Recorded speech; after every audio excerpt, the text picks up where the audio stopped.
नमस्कार साथियों, Sonu competition classes में एक बार फिर से आप सभी का स्वागत है। मैं दिनेश। जैसा कि अपन ने लास्ट क्लास में जो बैक्टीरियल डिजीज होती है या मानव शरीर में जीवाणुओं के द्वारा कौन कौन सी बीमारियां होती है उनके बारे में डिस्कशन किया था, और आज की क्लास में अपन डिस्कशन करेंगे कि मानव शरीर में वायरस के द्वारा कौन कौन सी बीमारियां होती है। तो आइए स्टार्ट करते हैं। सबसे पहले सम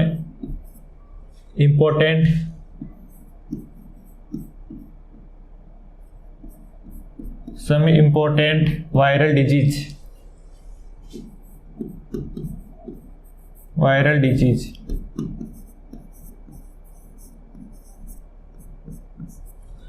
तो वायरल डिजीज में फर्स्ट डिजीज है वो है कॉमन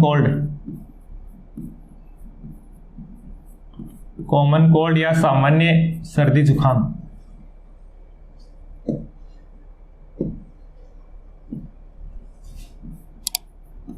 सामान्य सर्दी जुकाम।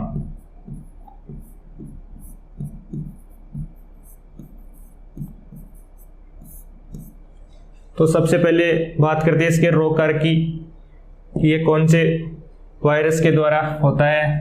तो सबसे पहले इसका जो रोग कारक होता है वो है राइनो वायरस या पिक्रिनो वायरस। राइनो या पिक्रिनो वायरस। तो अपने को ध्यान में रखना है कि राइनो या पिक्रिनो वायरस के कारण जो कॉमन कोल्ड होती है, उसके बाद में देखते हैं इसमें कौन सा अंग प्रभावित होता है। तो नेक्स्ट पॉइंट वो है प्रभावित अंग।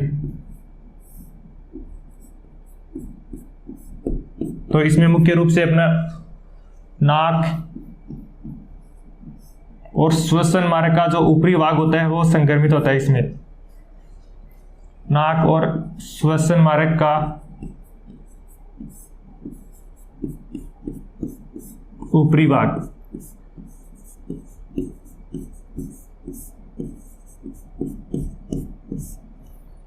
इसके बाद में देखते हैं नेक्स्ट पॉइंट वो है इसके संक्रमण का तरीका।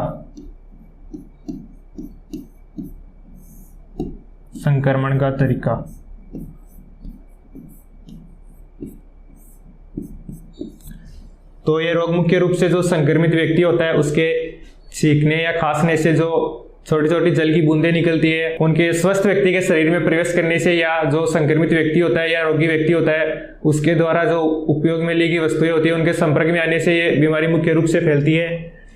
तो इसमें थोड़ा सा मेंशन करते हैं। एक संक्रमित व्यक्ति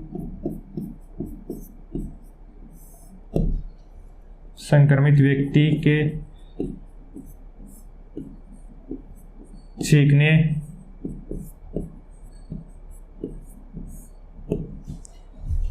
एवं खांसने से।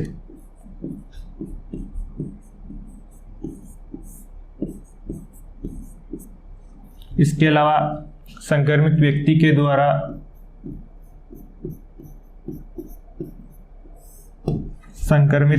द्वारा उपयोग में ली गई वस्तुओं के संपर्क में आने से। द्वारा उपयोग में ली गई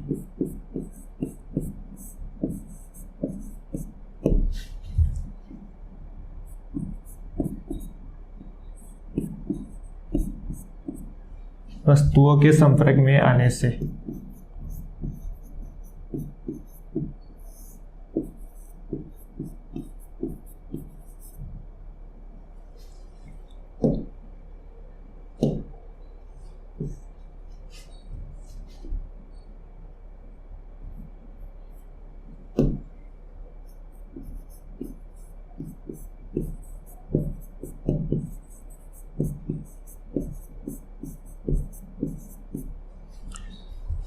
तो अपने को इस संक्रमण में ध्यान रखना है कि एक तो संक्रमित व्यक्ति के छींकने या खांसने से जो छोटी छोटी जल की बूंदें निकलती है उनके स्वस्थ व्यक्ति के शरीर में प्रवेश करने से। इसके अलावा जो संक्रमित व्यक्ति होता है उसके द्वारा उपयोग में ली गई वस्तुओं के संपर्क में आने से। तो ये इसके दो तरीके हैं संक्रमण के। उसके बाद में जो अपना नेक्स्ट पॉइंट है वो है इसके जो लक्षण होते हैं, कौन कौन से लक्षण होते हैं। तो लक्षण में बात करते हैं तो सबसे पहला लक्षण है वो है नासीय संकुलता। नासीय संकुलता, नासीय संकुलता का मतलब है कि जो अपने नाक में श्लेष्मा झिल्ली होती है उसमें सूजन आ जाती है, जिसके कारण अपने को गंध का पता नहीं चलता है और नाक बंद हो जाती है। इसके अलावा नाक से तरल का स्रावन होता है, नाक से तरल का स्राव। इसके अलावा गले में खराश हो जाती है, तो गले में खराश।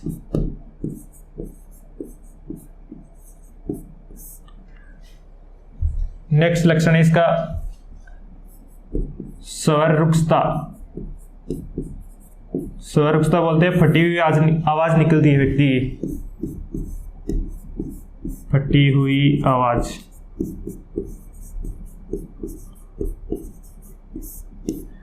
इसके अलावा हल्की बुखार रहती है,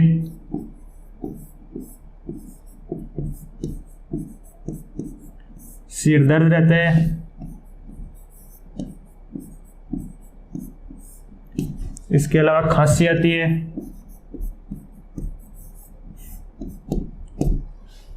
और थकावट रहती है बॉडी में। तो इसके लक्षण में अपने को मुख्य रूप से याद रखना है, एक तो नासीय संकुलता, इसके अलावा नाक से तरल का स्राव होना, गले में खराश, स्वर रुक्षता मतलब फटी हुई आवाज आना, इसके अलावा हल्की बुखार, सिर दर्द, खांसी और थकावट। ये जो लक्षण होते हैं वो मुख्य रूप से 3 से 7 दिन तक रहते हैं। तो 3 से 7 दिन तक। उसके बाद में अपना नेक्स्ट पॉइंट है वो है इसका बचाव, उपचार और जांच।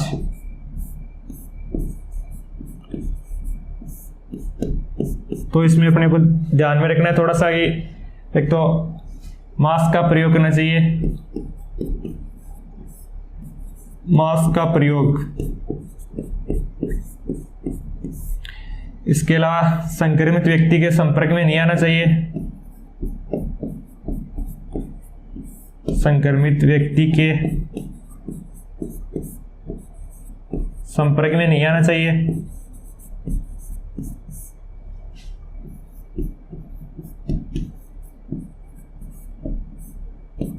इसके अलावा उसके द्वारा उपयोग में ली गई वस्तुओं को यूज में नहीं लेना चाहिए, तो ये थोड़ी सी इसकी सावधानी रखनी चाहिए।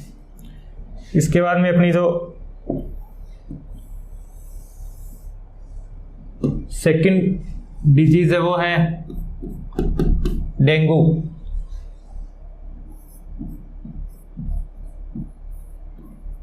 डेंगू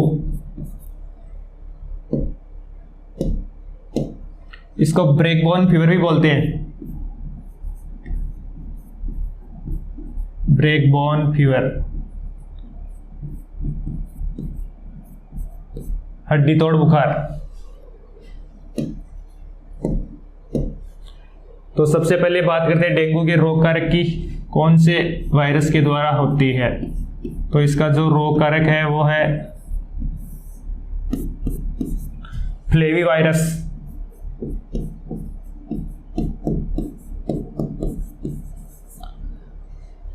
ध्यान में रखना है अपने को कि डेंगू कौन से वायरस के द्वारा होता है, तो फ्लेवी वायरस। उसके बाद में देखते हैं इसका संक्रमण का तरीका।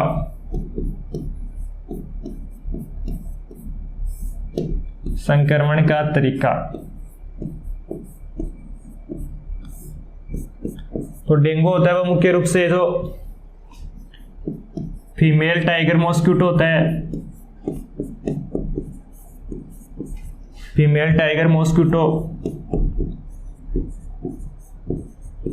मच्छर होता है, जिसको अपन बोलते हैं एडिज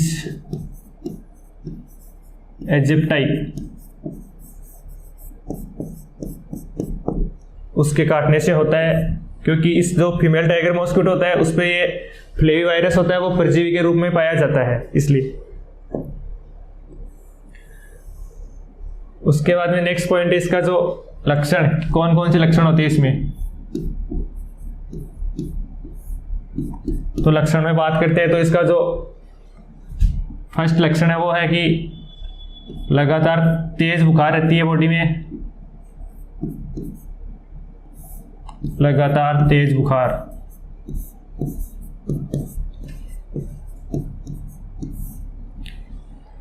इसके अलावा हड्डियों में दर्द रहता है,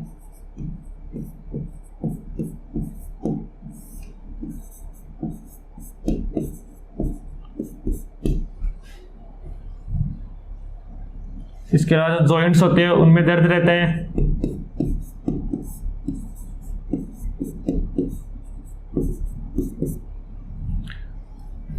इसके अलावा बदन दर्द रहता है, और इसका जो सबसे प्रमुख लक्षण है वो है अपने जो ब्लड होता है उसमें जो प्लेटलेट्स होती है, विषाणु होते हैं, उनकी संख्या में कमी आ जाती है। तो ब्लड में प्लेटलेट्स की संख्या में कमी आ जाती है।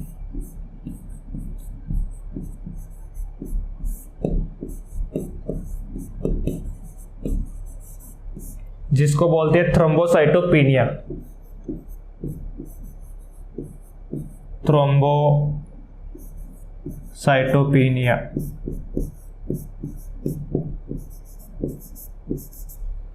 तो ये इसके लक्षण हो गए, एक तो तेज बुखार, इसके अलावा हड्डियों में दर्द, जोड़ों में दर्द, बदन दर्द और ब्लड में प्लेटलेट्स की संख्या में कमी आ जाती है, जिसको बोलते हैं थ्रोम्बोसाइटोपेनिया। उसके बाद में इसका जो नेक्स्ट पॉइंट है वो है इसका बचाव, उपचार और जांच। बचाव, उपचार और जांच। तो इसमें जो एक तो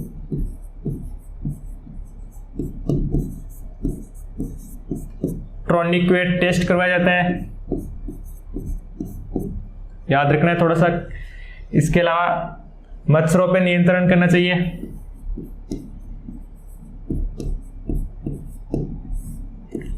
मच्छरों पर नियंत्रण।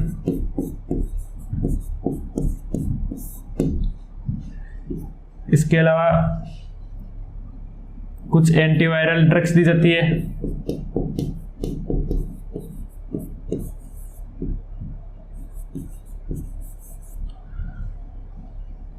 और टीका लगाया जाता है, वैक्सीन। तो ये ध्यान में रखना है इसके, एक तो टॉर्निक्वेट टेस्ट करवाया जाता है और एक मच्छरों पे नियंत्रण, इसके अलावा एंटीवायरल ड्रग्स दी जाती है और वैक्सीन। इसके बाद में है अपनी नेक्स्ट 3 नंबर की बीमारी, वो है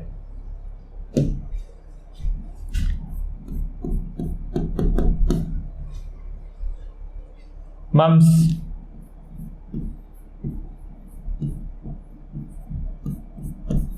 जिसको अपन गलसुआ भी बोलते हैं।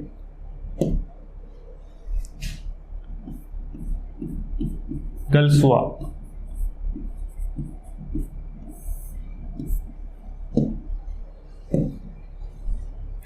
वो सबसे पहले इसके रोग कारक की बात करते हैं। तो जो इसका रोग कारक वो होता है पैरामिक्सोवायरस। पैरामिक्सोवायरस। उसके बाद में देखते हैं इसका प्रभावित अंग कि कौन सा अंग प्रभावित होता है इस बीमारी में। तो प्रभावित अंग में आ जाएगा इसमें जो अपनी लार ग्रंथि होती है, पैरोटिड ग्रंथि, वो मुख्य रूप से प्रभावित होती है। तो पैरोटिड लार ग्रंथि मुख्य रूप से।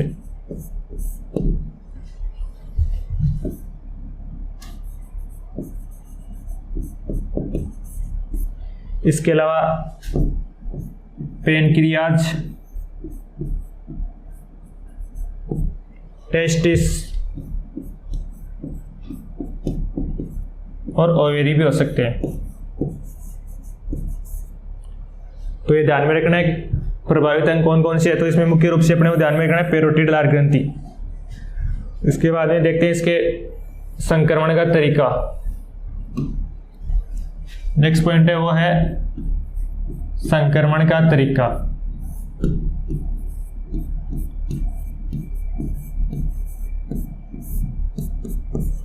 तो वही ये संक्रमित व्यक्ति के छींकने या खांसने से संक्रमित व्यक्ति के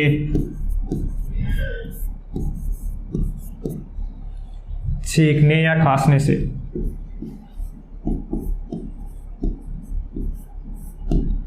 छींकने या खांसने से इसके अलावा संक्रमित व्यक्ति के संपर्क में आने से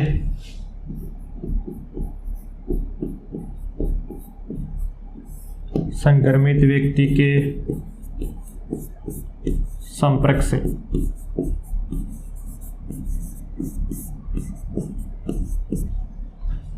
उसके बाद में है इसका जो नेक्स्ट पॉइंट है वो है कौन कौन से लक्षण उत्पन्न होते हैं इसमें। तो नेक्स्ट पॉइंट है इसके लक्षण। तो लक्षण में सबसे पहले आएगा कि जो अपनी पैरोटिड लार ग्रंथि होती है उसमें सूजन आ जाती है, जिसके कारण फूलकर मोटी हो जाती है, जिससे भोजन निगलने में दुविधा होती है। इसके अलावा दुविधा होती है। तो पैरोटिड लार ग्रंथि में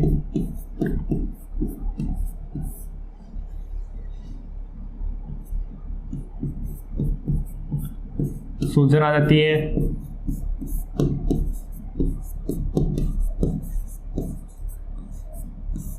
जिससे क्या होता है कि भोजन निकलने में दुविधा होती है।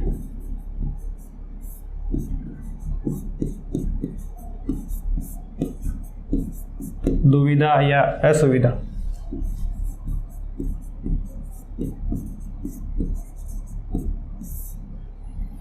इसके अलावा जो कान और सिर के पीछे वाला भाग होता है उसमें तेज दर्द होता है। तो कान व सिर के पीछे वाले हिस्से में तेज दर्द होता है।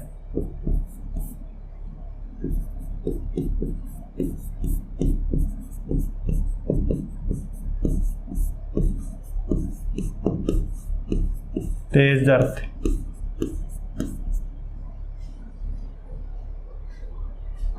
इसके अलावा गले में सूजन आ जाती है।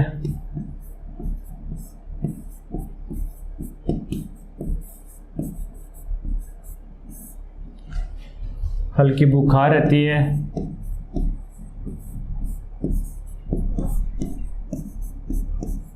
और रोगी को सर्दी लगती है।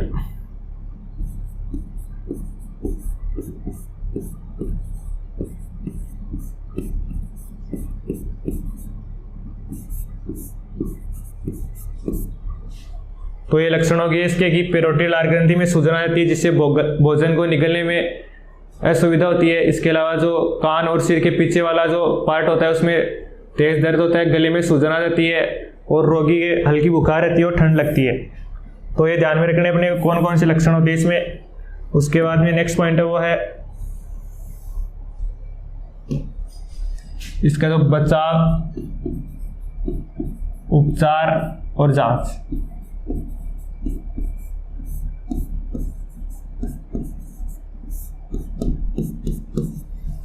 तो इसमें एक तो वैक्सीन लगाई जाती है MMR,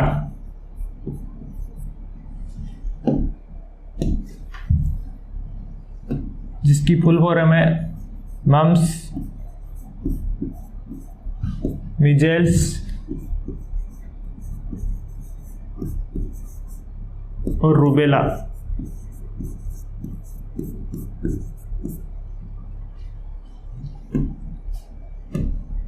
तो इसमें एक तो MMR वैक्सीन लगाई जाती है। इसके अलावा रोगी के संपर्क में नहीं आना चाहिए।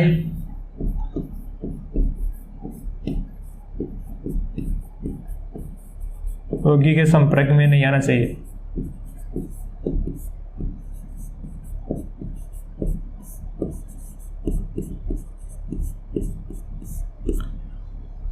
तो ये हो गए इसके बचाव, उपचार और जांच के तरीके की। एक तो MMR वैक्सीन लग रही थी, इसके अलावा रोगी के संपर्क में नहीं आना चाहिए।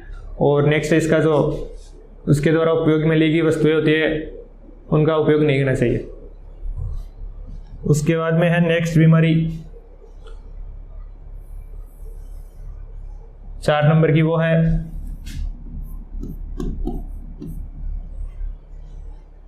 रेबीज।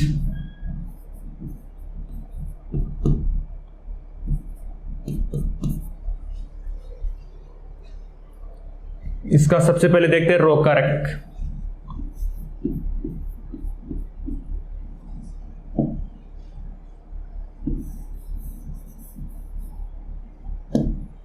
तो सबसे पहले देखते हैं रोग कारक।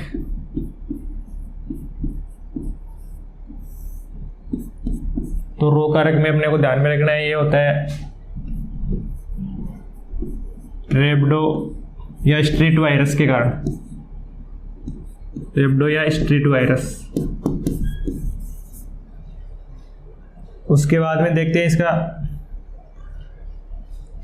प्रभावित अंग, कौन सा अंग या शरीर का जो भाग होता है वो प्रभावित होता है इसमें। तो इसमें मुख्य रूप से एक तो ब्रेन और जो अपनी मेरुरज्जु होती है जिसको स्पाइनल कॉर्ड बोलते हैं वो प्रभावित होती है इसमें। तो स्पाइनल कॉर्ड ध्यान में रखना, एक तो ब्रेन और एक स्पाइनल कॉर्ड, मेरुरज्जु।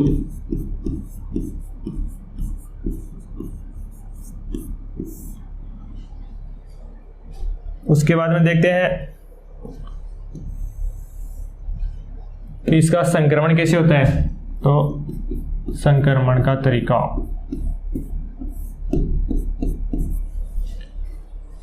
तो ये बीमारी होती है ना वो मुख्य रूप से जो कुत्ते, बिल्ली, इसके अलावा जो फॉक्स हो गया, लॉयन होगी, उनके काटने से होता है। तो डॉग, कैट, इसके अलावा मंकी हो गया, फॉक्स, लोमड़ी, लॉयन आदि काटने से होता है।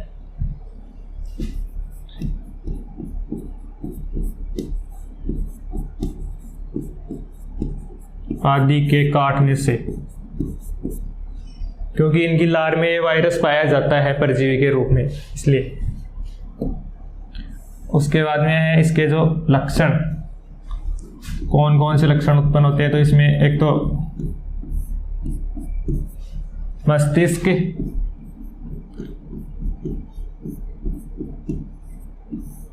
और मेरुरज्जु की जो कोशिकाएं होती है वो नष्ट हो जाती है।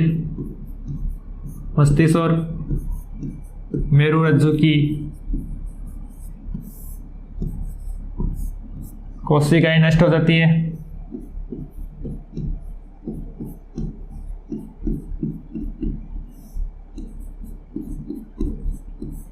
इसके अलावा रोगी में हाइड्रोफोबिया हो जाता है, उसको जल से डर लगता है।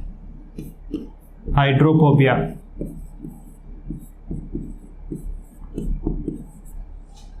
जल से डर लगता है, जल से डर लगता है।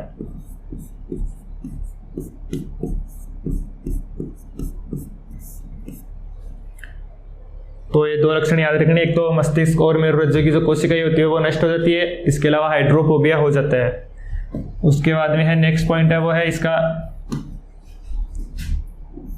बचाव, उपचार और जांच।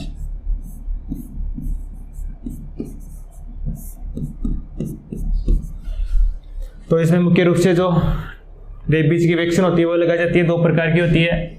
उसमें एक तो सबसे पहली है BPL वैक्सीन, जिसकी फुल फॉर्म है वो है बीटा प्रोपायो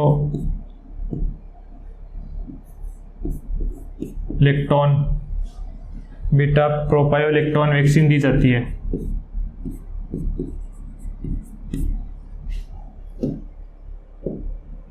इसके अलावा जो दूसरी वैक्सीन होती है वो होती है ARS वैक्सीन।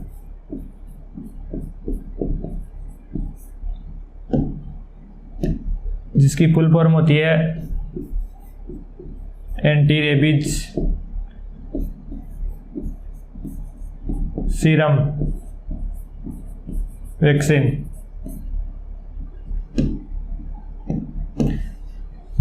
तो ये दो वैक्सीन अपने को ध्यान में रखनी है, एक तो BPL वैक्सीन और एक ARS वैक्सीन। तो ये हो गया अपना डेंगू। उसके बाद में जो नेक्स्ट 5वें नंबर की बीमारी है वो है हेपेटाइटिस A।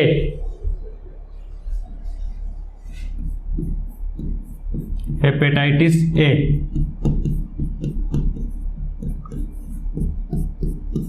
जिसका दूसरा नाम है वो है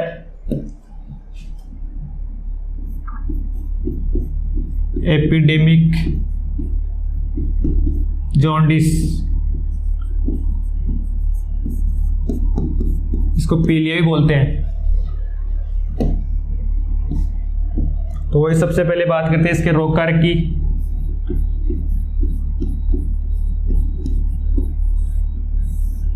तो इसका जो रोग कारक होता है वो होता है HAV या एंटेरोवायरस।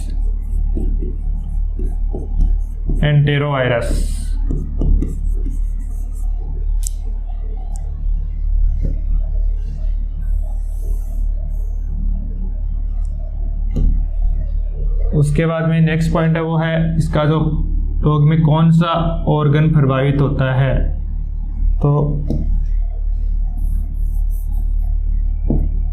प्रभावित अंग,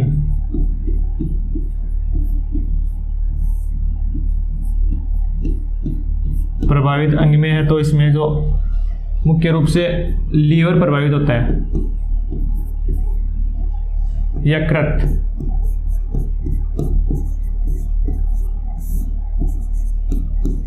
ध्यान में रखना अपने को कि हेपेटाइटिस A या पीलिया रोग होता है उसमें कौन सा भाग शरीर का जो होता है वो प्रभावित होता है, तो लीवर।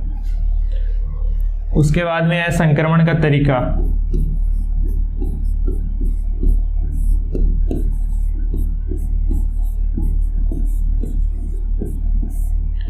तो इसमें टाइफाइड के समान आ जाएगा। एक तो दूषित जल और भोजन के सेवन से होता है ये।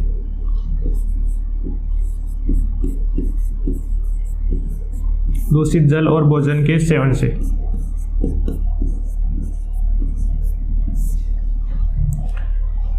उसके बाद नेक्स्ट है इसमें कौन कौन से लक्षण दिखाई देते हैं अपने को। तो लक्षण में आ जाएंगे, एक तो उल्टी होती है इसमें, एक तो इसके अलावा रोगी को बुखार आती है। और इसका जो मुख्य लक्षण होता है वो होता है कि जो अपना लीवर होता है ना उसमें संक्रमण हो जाता है, जिसके कारण जो बाइल डक्ट होती है वो अवरुद्ध हो जाती है, जिसके कारण शरीर में बिलिरुबिन और बिलिवर्डिन वर्णकों की मात्रा बढ़ जाती है, उनका उत्सर्जन नहीं हो पाता है। इस कारण से ये जो वर्णक होते हैं वो हमारे नाखूनों, कॉर्निया और स्किन में जमा हो जाती है, जिसके कारण पीला रंग दिखाई देता है अपने शरीर का। तो लीवर में संक्रमण के कारण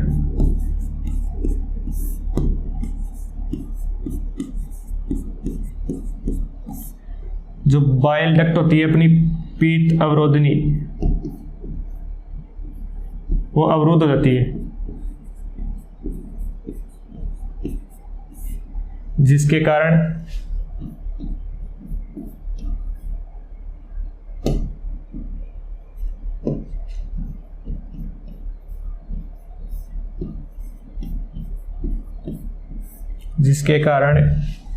बिलिरुबिन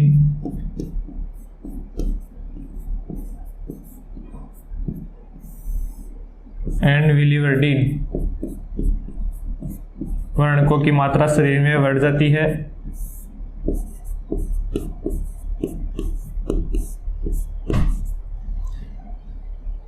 जिसके कारण ये अपने जो नाखून और जो स्किन होती है, इसके अलावा जो आंखों का कॉर्निया होता है उसमें जमा हो जाते हैं, जिसके कारण इनका रंग पीला दिखाई देता है। तो ये हो गए इसके लक्षण।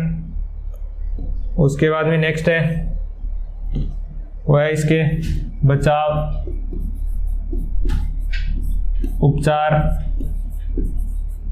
और जांच।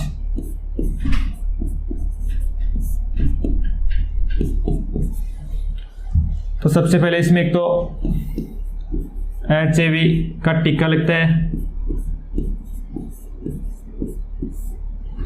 इसके अलावा रोगी को निम्न प्रोटीन और उच्च कार्बोहाइड्रेट भोजन दिया जाता है। तो निम्न प्रोटीन